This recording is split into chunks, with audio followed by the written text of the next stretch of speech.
Let me ask you something. Are you getting everything out of your rent-to-own business? If you're not an A-Pro member, then the answer is probably no. Look, advocacy is A-Pro's bread and butter. This is why they were created and what they do best. But here's the thing. A-Pro membership is about way more than advocacy. A-Pro connects you to the movers and the shakers of the industry, people who've been there, done that, and they can help you do it even better. A-Pro's monthly webinars give you expert insights and actionable takeaways. It's like having a masterclass for your business every single month. Got questions about complex regulations or sticky situations? No problem. A-Pro's legal hotline gives you direct access to experts who have got the answers. That's a peace of mind that you can't put a price on. And let's not forget the resources, news, updates, and tools that keep you ahead of the curve. Scholarships for your team? Check.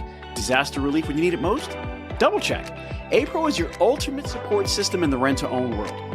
So stop settling for less. With A-Pro, members get more. More support, more connections, and more success. Head over to rtohq.org and join the A-Pro family today. Because in this business, more isn't just better. It's essential. See you at the top with A-Pro.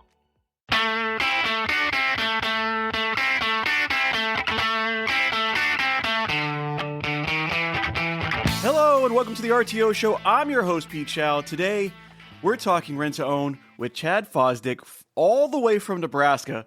I have to say, one of the flyover states that I've never stopped in, and now I'm going to have to go see you. Chad, how you doing today?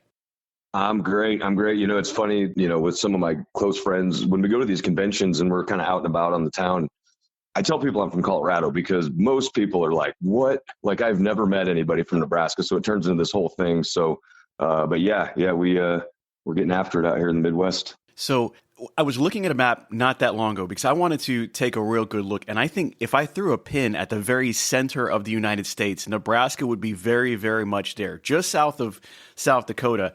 And the only thing I'm thinking is, how cold is it out there right now? We get all the seasons, but I'm on the western side of Nebraska, so we get more Colorado weather, which is really good. I mean, we don't get the humidity, and we get some pretty rough winters up here. I can only imagine. So what we wanted to talk about today, everybody, is single store success. Now, Chad's been in the rent-to-own industry for a while, but the main part of it is it really doesn't matter where you are, including the state of Nebraska. You have the ability to make things happen. And one of the reasons that we're talking about Chad, not does he only have a rent-to-own history, but he has a normal person's history. In other words, it wasn't all rent-to-own. There was a lot of life that happened before that situation. Then he turns around, he makes it happen.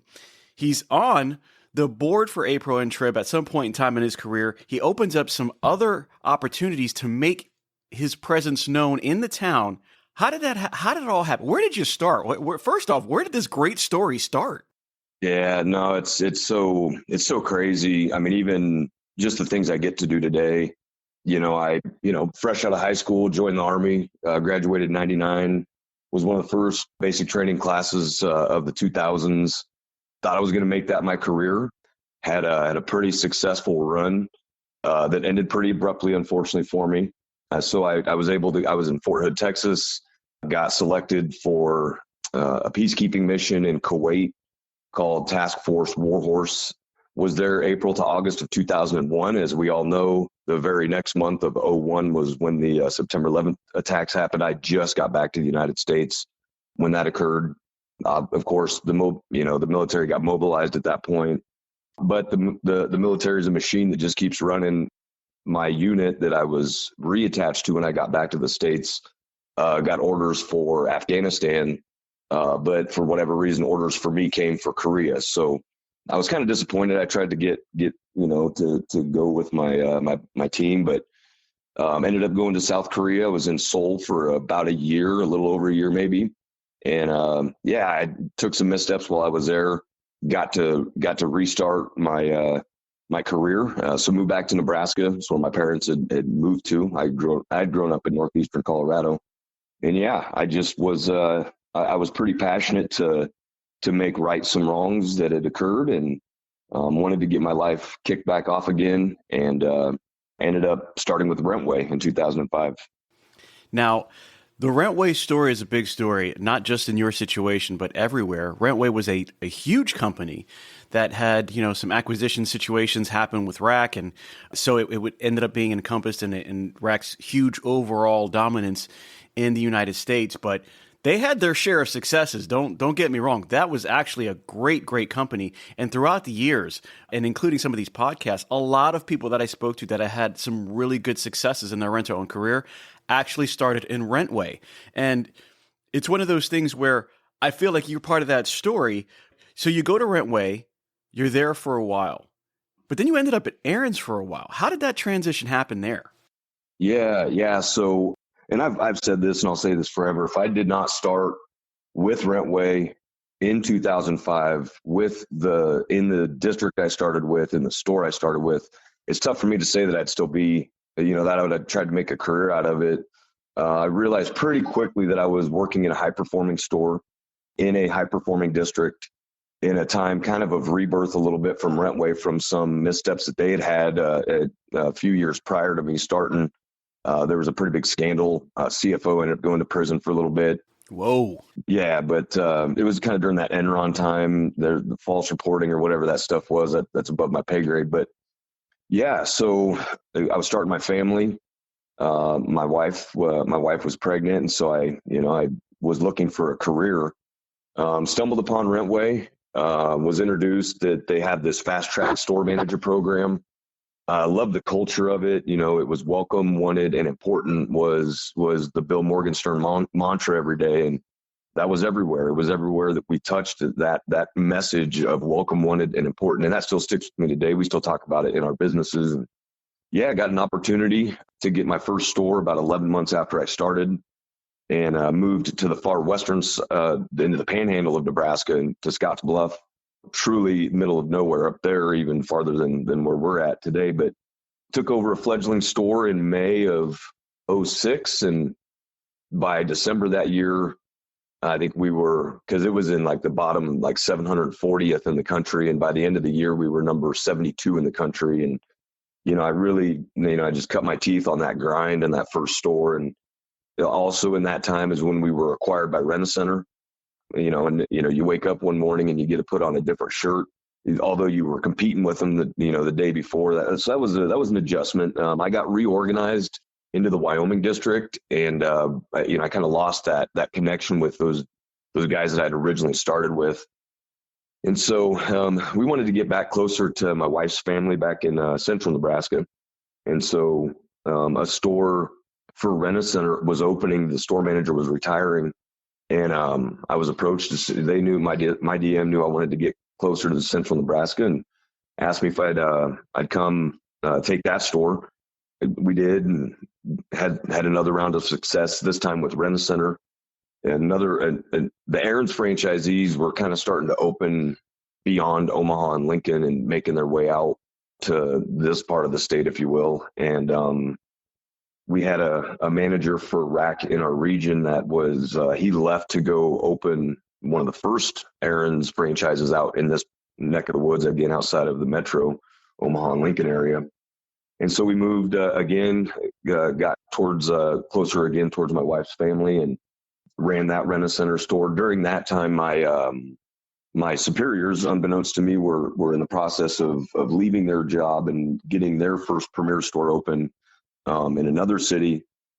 Of course, so then I had some transition above me, and I really, really loved working for the guys. We kind of followed along each other, for those first handful of years. And so then quit my store manager job and went to be a delivery driver for them, which was interesting. I've taken a couple of big monetary steps back in my career, all, hoping for maybe a better, time at some point.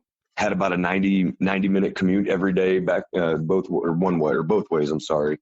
Helped open that store from ground up, got back off the truck, became the store manager of the store, and ran it for a couple of years, and really got kind of stuck in my career at that point. I wanted to climb the proverbial ladder, and saw another Aaron's franchisee was opening a rash of stores throughout Nebraska. Spoke with them, ended up going to open, I helped open one store, opened another, ran it for about a year for them, became regional manager for the Nebraska, South Dakota region. And that's the longest version of how I ended up out with an Aaron's franchisee. So you start with Wentray, you go to Rack, go to Aaron's. Now you're sitting there, you figure out what's going on. You've got a good taste of it. You've run stores from all the way being in the truck to moving your way up to running stores to running a region. And then after you make it all the way up there, you say, I think one of these days I'm just going to run my own business. So you make it to the top and you're like, all right, let's ride that fire pole down and let's see how far we can get down there so that we can start building it up for ourselves. So as you heard that they were doing this premiere thing, right? As you heard that they're saying, hey, okay, so I got a couple guys over here who have what I'm doing, but they're going to leave to go do this. What made you decide that opening a premier franchise was what you wanted to do? Well, again, I was very fortunate to have been part of that initial opening of that first premier store here in Nebraska. Really from everything from setting up the workstations to, moving in the payment counters and, all the things it takes from fresh, drywall on the wall. And, I just love that. I had a couple of very interesting kind of aha moments in that time, because as we all know, we could walk into really any mature store right now, and no matter if it's, if it's flailing or if it's solid or whatever it may be, there's a place we can always go kick some growth into that store, and that's the inactive file cabinets, right? I mean, I'm disgusted by how many inactive files I have in my store, and but that's a place of rejuvenation if we want to go kickstart some growth. But when you're opening a new store, and I remember this distinctly, I was dollying in an empty file cabinet, and I put it down in the office, and I look at and I gotta give a shout out, but Mike Schuler, he's a gentleman that I'd mentioned a few times that I've worked for, and great mentor for me. Still talk to him to this day. Very, very one of the best operators in the industry that I've ever been around. He held some pretty high positions within Rentway before the acquisition. But I dropped the file cabinet down, and I walk into his office, and I'm like, okay, we got a problem. And he's like, what's that? And I'm like, we have no files. Like, there's no, like, it just dawned on me that this thing was empty. And so then that got me into the planning with him. He walked me through how we're going to plan on going out and getting these new, from no files in the filing cabinet to how do we fill up 3 files of active customers. And so I just loved that. That was awesome. I hate it. I absolutely loved being a regional manager, every piece of it, except for the travel. Of course, as I think prior to this, we were talking, I was 7 hours from one store and 7.5 from my other edge of the region. And so a lot of phone calls, a lot of conference calls on the road. We used to joke I'd get visitation with my family on the weekends. And, and at that time I had, a newborn and a 3 or 4 year old. And so that wasn't fun. And so I knew I didn't really want to go back to that Rent-A-Center world or whatever. And yeah, I just kind of started that process. It took me about 3 years to put it all together, and we moved out here to North Platte and got opened in January of 2014. So you go out to North Platte, you find this spot, you open it up, we've got empty file cabinets, and we go from that to a thriving location. And I was taking a look at the Facebook and the Instagram situation that we had talked about. 71,000 people reached in a month. You've got a ton of followers. I mean, we're talking over 6,000 Facebook followers, 621 Instagram followers. That's not a close second, but it's a second. Mm-hmm. You're killing it on the Facebook things. Matter of fact, I seen you on some videos. How do you go from one to the next? I mean, that's the biggest question that I have right now. You go from managing all of these stores in a huge amount of area. You've got background in going back and forth and different. First off, I got to ask, how instrumental did it really play a big role in how you run your store, being able to go through these different companies and see how they do it? Was that a great way to mosh podge what Chad knows about rent to own and put it together to put it to use for how you do things? Oh, absolutely. I mean, I've always said that Rentway kind of gave me that culture piece, and that we had local decision making power in our hands for our customers. Obviously, we had numbers to hit, and we had ways things had to be. And in my brief stint in the military, I mean, it's very regimented. There's standard operating procedures, and I saw how organized Rentway was. They had a binder system, and I think some guys still carry that on today. And then, Rent-A-Center really taught me about the business, about the financial side of it. Pencils and projections, and we're budgeting out for the year how many rolls of toilet paper we're going to go through. I mean, so very, very detailed. And Absolutely love that. And, Aaron's business model was so different than the traditional weekly. I was, I was pretty mesmerized by kind of how they had differentiated themselves as the actual business model. They of course were sales and lease and doing monthly. And so, yeah, we really just I tried, there were also things that I hated that were done. And I was like, okay, well, if I ever had my own, we won't do that. Or I was trying to test also to see like what, I don't know if I'm sure you guys do it to this day, but 5 up, 5 down has been a staple of the rent-own industry. Absolutely. Yep. But for me, all I ever saw was either delivery drivers having to lie that they did it, or store managers barking at them because they didn't do it. It was like, we got these heavy couches. We're taking them 3 flights of stairs. It's hot outside. You're sweating, you're laying down, hooking up this dryer. And the first thing the store manager says is, "Hey, did you put your flyers out?" I've always felt like that was, it created distance between that team, which is already a tough enough team to be able to get that delivery team out in the field. They walk in, they see the CSR and the account manager and the store manager, standing in the air conditioning, kind of eating their little snack in between their call through. And they're like, "Well, you guys don't even do nothing in here." So that was one of the first things I wanted to eliminate. I wanted to see if the benefit of the strength of that, delivery team and store personnel would outweigh putting 10 flyers out, or, the drivers having to make up a story as to why they didn't. So that was one of the first things. And so, yeah, definitely we really tried to test, and we stay in a testing environment because, there's principles that we have to follow that have proven to be successful, but we never know where there might be the next slight advantage. So absolutely, I learned so much. And then, obviously helping open that Premier store kind of lit my fire to try to help put it all together when we did ours. What was the most successful thing? When you're talking to Mike, you have the file cabinet, you're walking in there and you're going, "Mike, if I had any more hair, I would pull it all out. We've got nothing going on." What was that process like? Where did you target? What was going on in that room where you said, "Okay, this is probably the best place to start working on finding brand new customers, not customers that have known us, not customers who've been around, not customers that have been referrals from other customers. We are brand new to this." How do you start getting them to come in the door?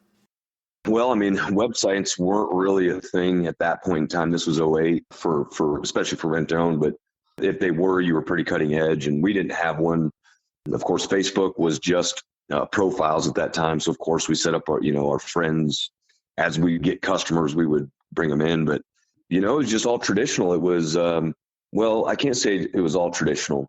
A lot of street, just knocking on doors. We go to where we thought people might be and knock on doors, and flyer blitzes, put a couple hundred flyers out in an hour. And radio was big. Radio really works well for us here. I believe radio actually really works anywhere, but maybe people approach radio wrong. I have pretty strong feelings around marketing, but again, it's not about like, I know for certain this is a thing, but so radio has always been a staple even back then.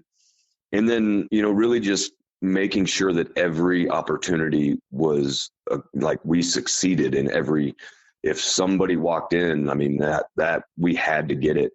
And, we had, of course, numbers to hit and we had things to do, but we had to get every single sale. And then from that sale, we tried to get a couple more people, and just hustling. I mean, really, that's what it's always ever been, is just hustling. Now, taking a look at the history that I've seen that you've done something either others can't do or others haven't tried. And so as you opened up your Premier location and you're starting brand new, 15 months later, in the end of 2015, closer to the end of 2015, early 2016, you opened up a Glass Doctor? Well, actually, we opened Mr. Appliance first. Mr. Appliance. So 2015, end of 2015, early 2016, you open up a Mr. Appliance, which I saw was probably an amazing thing to do. Now, of course, I've got to ask, do they go hand in hand? Does the Appliance Center fix your appliances, and how does that work? Let's take a quick break. Hey everyone, it's Pete Chow here from the RTO Show podcast, and I want to tell you about a company that's making a real difference in the rent-to-own space. Wow Brands. I've seen firsthand how they approach marketing. And let me tell you, it's not just about ads. Wow Brands builds complete digital ecosystems designed specifically for the rent-to-own industry. Their e-commerce and lead generation strategies are built to bring in qualified leads. And did I mention that they are actively working with the rent-to-own industry while also being members of APRO and TRIB? Listen, these folks are passionate problem solvers. They don't just slap something together. They design, build, and scale the kind of digital retail tools your business needs and your customers actually want. So if you're serious about growing, reach out to Wow Brands at wowbrands.com. I trust them, and I think you will too. Yeah. Well, we started down that road because we couldn't get anyone to service our appliances from our rental store, of course.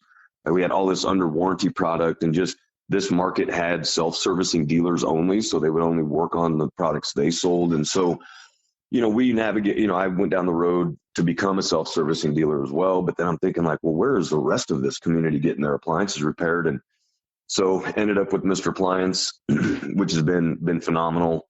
And yes, but it's oddly like, when our premier staff calls our Mr. Appliance office and tells them, hey, we've got this service, because we know each other and we're so close, we don't treat it sometimes like it's a real customer. And so that's been an odd, like, hey, no, they still need attention. Like, you can't put them on the back burner. And so, but yeah, it's been so helpful to be able to service our own. Because, well, I mean, instead of sending our delivery team out to a known issue like the dryer's not drying, well, our delivery team isn't equipped to repair that. So so we're saving a trip. We're not even bringing a loaner.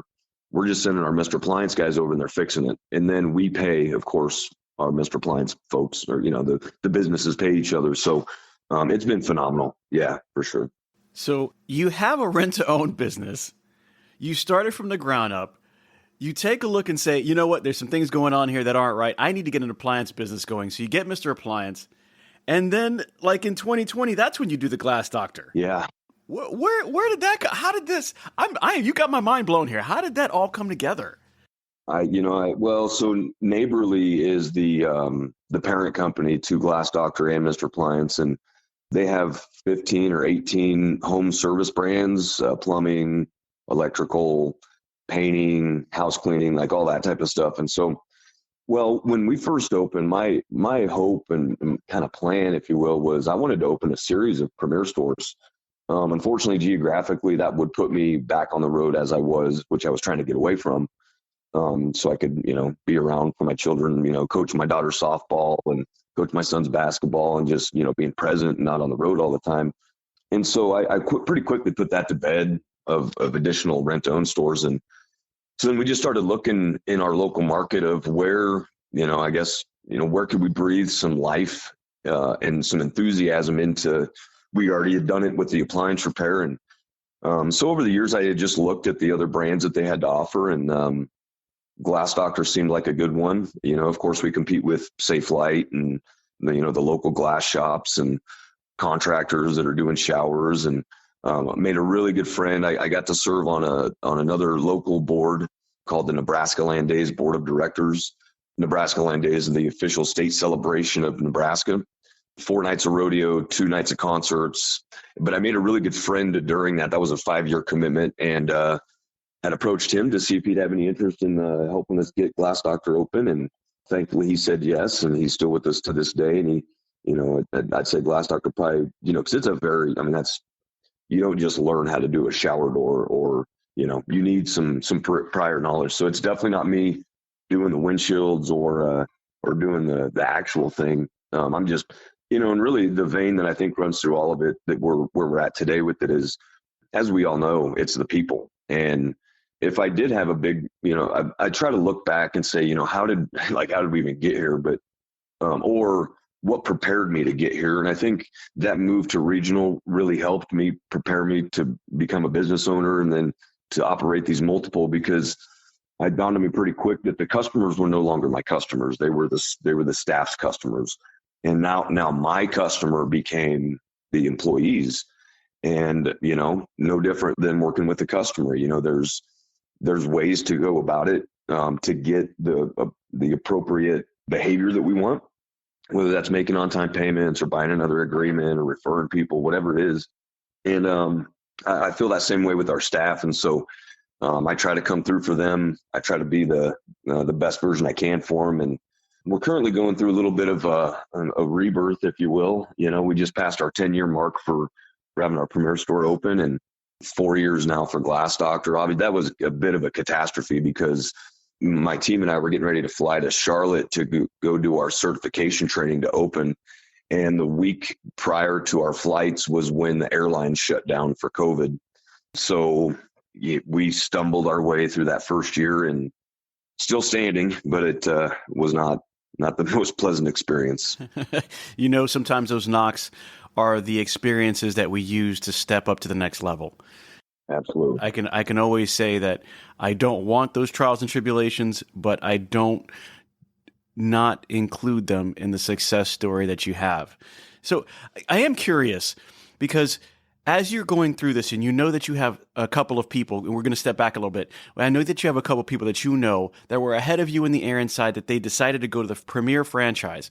What made you decide that Premier was a franchise to go to? Like, there are other franchises out there. What about Premier was like, you know what, I'm going to follow in that type of footstep. I'm going to go with Premier because I think, point A, point B, and point C is really what I want to happen. What was it about Premier that really set you off in that direction? Well, I don't know for a fact, but I'm pretty sure there was no availability to purchase any Aaron's territory. Buddies at the time was on a meteoric rise, but I had no familiarity really with them. And I was very familiar with Premier. Again, when I say my mentor, he brought me along to some conventions, let me get to know some of the other franchisees and corporate, and got to see a little bit more of the inner workings. So I'd say the familiarity for sure. I mean, I'd done it once as an employee. And so coming through to do it again, I figured I'm doing it for myself and my family this time and the people around us. I'm probably, I need something, and Trooper Earl has been just a really good mentor for me as well now. I've spent quite a bit of time with him. Just, he's a very, very intelligent businessman. And as we were going through the process, and because we originally weren't going to move to North Platte, we did not really enjoy our time here the first time we were here because we lived here once before to run a rent-a-center. But as he had told me, I'll never forget it, your first business you open, it has to be a home run. You can't survive with it being a single or a double or even a triple. You have to knock it out of the park. So North Platte, I felt, was ripe for that. And so that's how we ended there. So how big, when we're talking about population, how big is North Platte in Nebraska? 26,000 people, roughly. So you service all of them.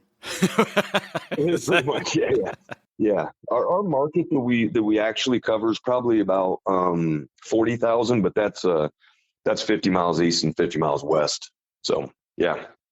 So is Premier a monthly model? I was taking a look at the website and I was kind of doing a little bit of homework, a little bit of research, and I was like, I see a lot of monthly prices. Is Premier mainly a monthly model, or is that you?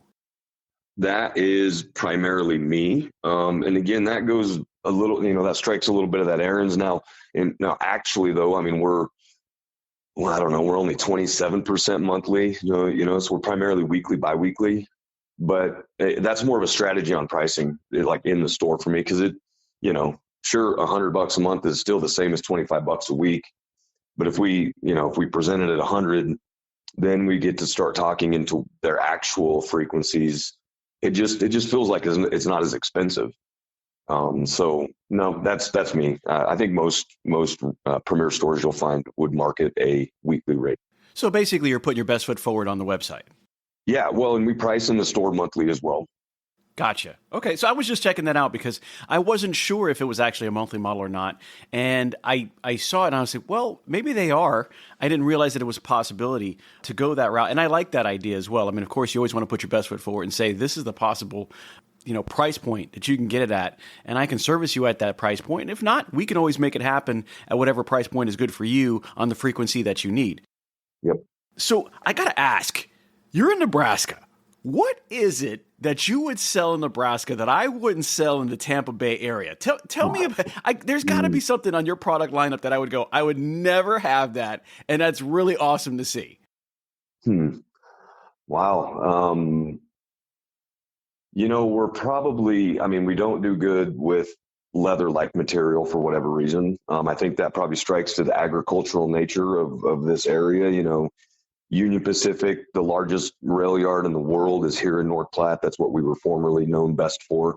Of course, we got a lot of cattle production and farm ground. And so, the cowboys and cowgirls and mechanics and rail car operators, they're not coming to, they're not coming to sit on that leather-like set. So that'd be the only real thing is we just don't do a lot in that line. But other than that, we're pretty straightforward with our products. We try to stay focused on the core. And so I don't think you find our showroom much different than maybe what you'd see there, other than that kind of like, that leather deal, I guess. So I'm gonna mention a couple products. Number one, do you sell heaters by themselves? And I'm not talking about something that has a little fireplace in it that you can kick on with the heater, because we do have that in Florida, believe it or not, for the 6 or 7 hours that it actually gets cold enough to use a year. Yeah. We do have that. But do you sell heaters by themselves? So Sun Heat is they've actually showed it at a couple trip shows, that not recently actually, now that I think about it, but they're actually out of Nebraska as well, and they produce space heaters, but like infrared space heaters. And we've dabbled in it. Again, as we all know, the complexities that exist in a rental store, in any single store, to do it at a high level. We got to get really good at selling that Amana, or at selling that 18 cubic foot top mount, or that Darcy, or, that Queen mattress, or, whatever it is. And so we will dabble into some different stuff, but I really tried to keep it, because, I'd rather our team be really good at, and really knowledgeable and really focused on that king mattress or that twin mattress. That core lineup. Yeah, without really trying to introduce too much. We hit the streaming box market hard when that was out, NCTV and StreamSmart. We tried to jump back into it again. I wasn't able to attend the session that was at this recent meeting of the minds. I really wanted to, but so the stream boxes we've tried to get into again. But yeah, we just try to stay to the core. So no snow blowers.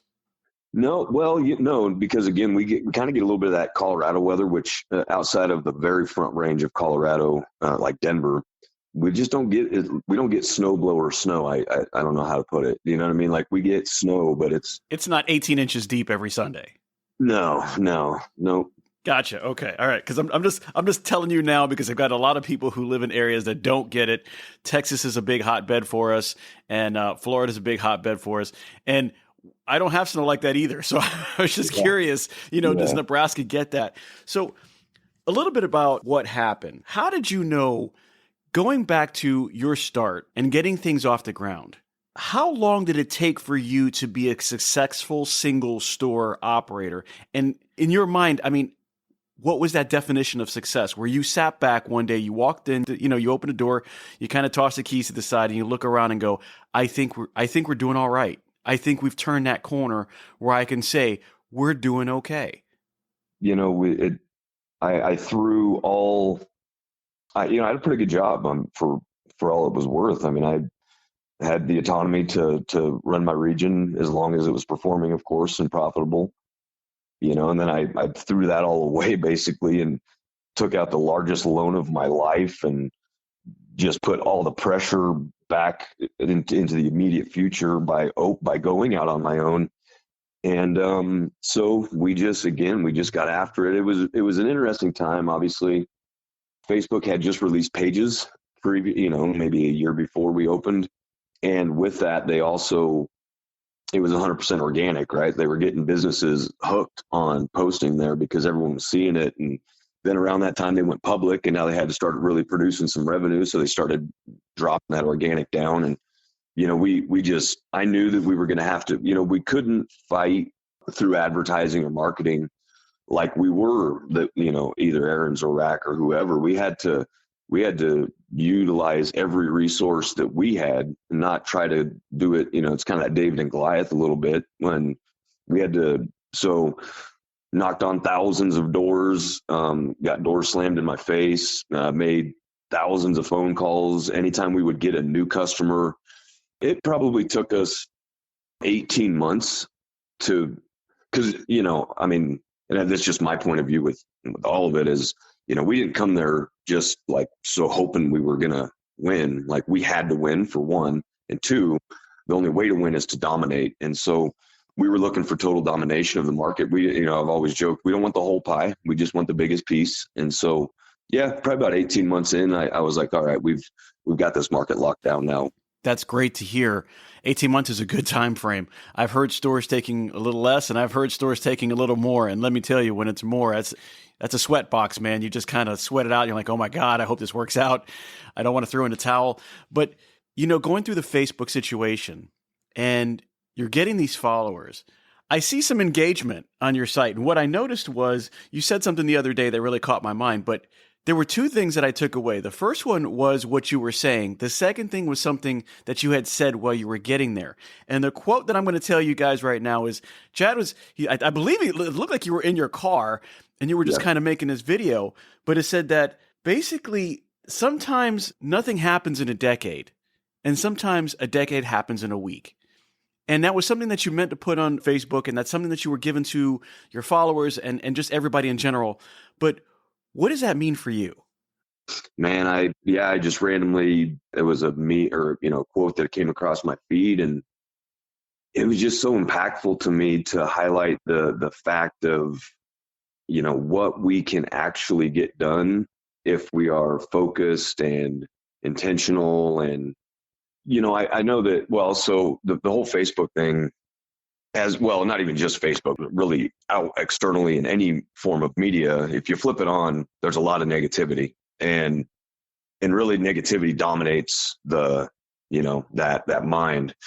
So, we've used our Facebook as a way to spread positivity. And so our posts aren't all, here's our new couch. We put that on there, obviously. I do feel, especially since we built such a big following. I mean, we got 24% of the population here in this community that follows us on Facebook, which is just tremendous. I think that if we have a public forum like that, we also have a responsibility to address, community things. Our community is currently in the mass evolution where we got some big economic stuff going on, and we try to publicly commentate it a little bit. I mean, of course, we try to stay in our lane, but so it's a very community-based page, and I don't even know how many of our customers follow us, whether it's just, but there's also just members of the community that sometimes like to hear the things I got to say, I guess. Maybe I like to hear it, and I just need a place to go tell it to. But so, yeah, I think I hope we try to be helpful. I threw up a post, just a simple text post that just said, hey, hope your day is going good. I know things can get rough out there sometimes, and I'm cheering for you. And people know it's coming from me because, of course, I've never been too bashful to do a live or to do a video and throw it up there. So it's great. Well, I will tell you, as I was watching that video, I can see the genuine person coming out in that video. I can see you saying something that's on your mind and in your heart to reach out and to tell people. But as impactful as that statement was, that's actually not the most impactful statement I took out of that video. Something that you had said just minutes earlier actually really stuck with me. Let me say that minutes. It was like a minute and 30. So let me rephrase that.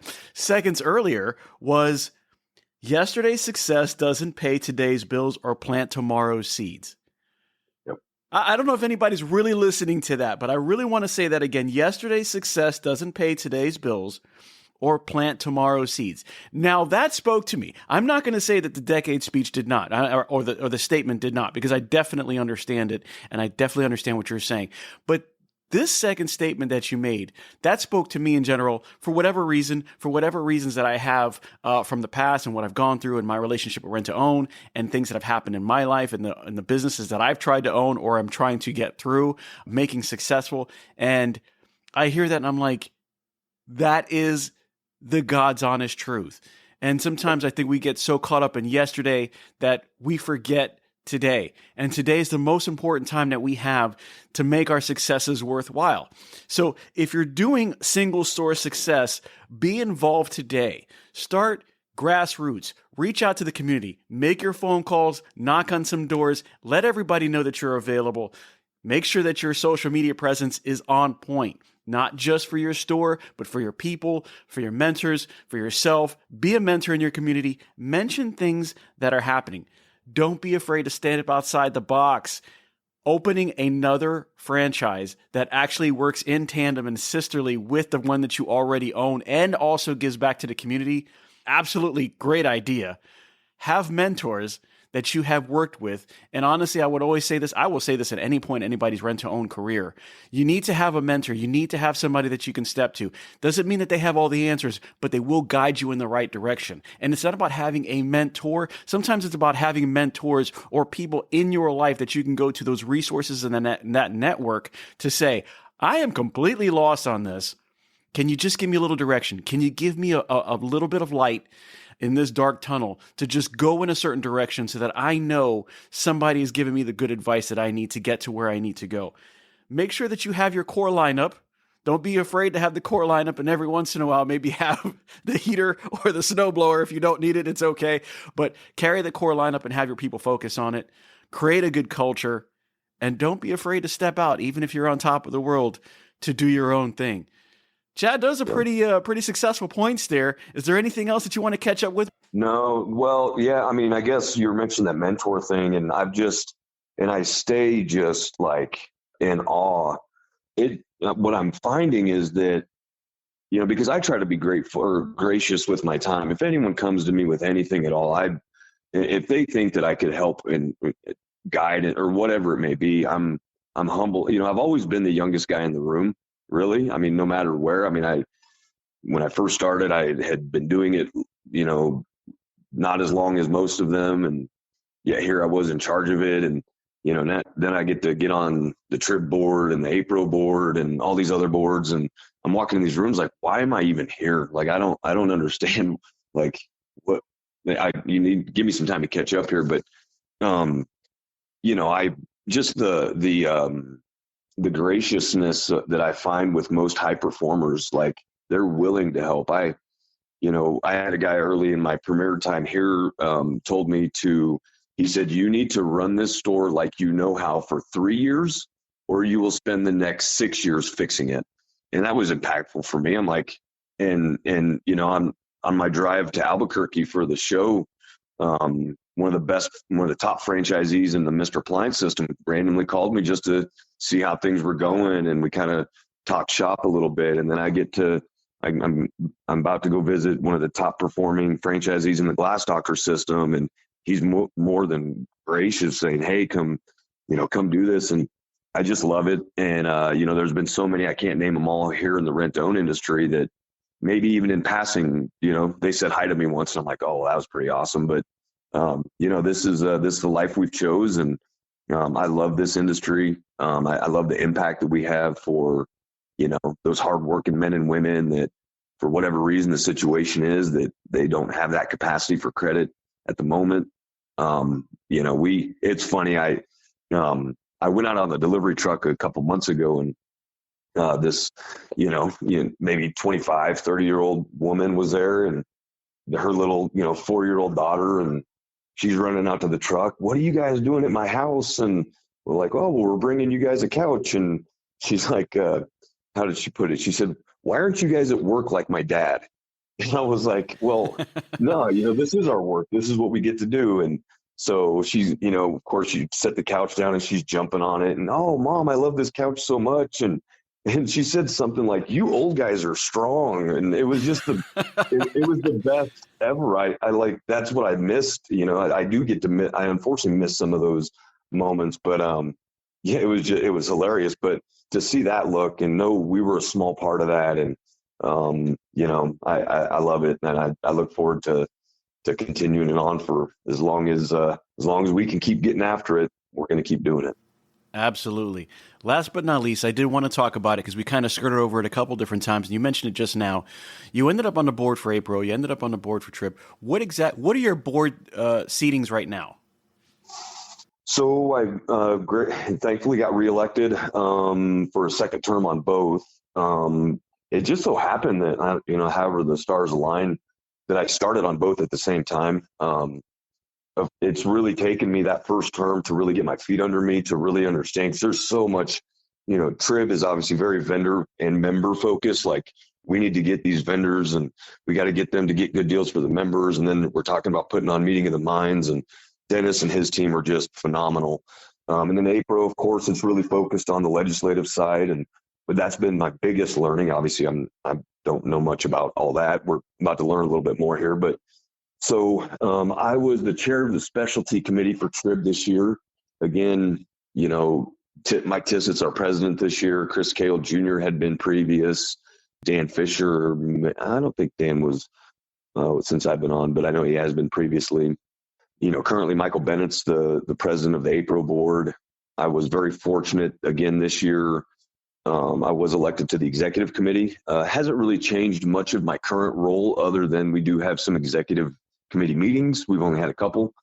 And of course, Charles Smitherman coming to do his thing as the CEO of APRO has been tremendous. I mean, just even those couple of webinars that him and his team have been able to put together, like that AI one the other day, just blew my mind. And we've started really researching how could this, why are we missing the boat on this? And so, yeah, it's been it's really a dream come true, I guess. And it sounds really lame to say that, but it really is. I grew up in this industry reading RTOHQ, and now I get to be on the board, and hopefully, my first goal with anything I do is not make it worse. And so if I can if I could just do that, not make it worse, and then at some point, hopefully, if I have some hand in making it a little better, that's going to be good. But yeah, I love it. I think when duty calls, you gotta answer that bell. So it's been awesome.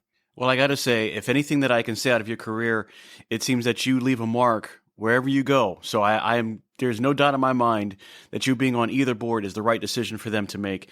I'm so glad that you were able to be on the show today. I mean, lots of words of wisdom. And the truth is, single store success, like any success, is not easy. It takes time, it takes dedication, it takes focus, and it takes drive. And if any of you guys have any questions for Chad, please feel free to reach out to the show. You can reach us at thertoshowpodcast.com and leave some messages there. If you want to email me directly, it's pete@thertoshowpodcast.com. If you want to connect with us on social media, it's Facebook and Instagram. Again, The RTO Show. Chad, I'm so glad that you were able to be on the show and share with us. I'm telling you, your successes are something that I've really been looking forward to talk about, and I'm glad that you're doing this. I'm glad that you're in the industry. I'm glad I got you on the show, because the truth is, a lot of people know you. A lot of people care about what you have to say, your vision and your outlook on what's going on. Is there anything that you see down the road coming for Rent to Own that is going to change us from one year to the next? So far, I've got AI on the table, and you said AI as well. Is that the next big thing coming down? Yeah, well, I mean, as that gentleman said in that webinar, if there's going to be any replacement, it's going to be people that use AI as a skill will replace people that don't, and that really stuck with me. So, trying to figure out how that fits into our operation.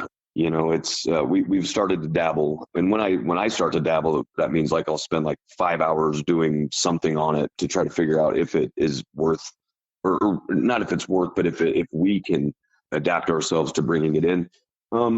There's always been this this comparison to like Blockbuster Video. I find that so brick and mortar is going to go away for rent owns. What's all digital. I gotta, I can't get in the future predicting business. I just don't ever see how a Netflix is going to come along and digitize the couches, and now maybe parts of the transaction. Of course, they are already shifting to a digital world. And then I heard this once. Someone told me that, when rent-own really started to take hold, the laundromat industry got scared because they thought that rent-own was going to put them out of business. Like, if you could put on payments a washer dryer in your home, why would you ever go to a laundromat?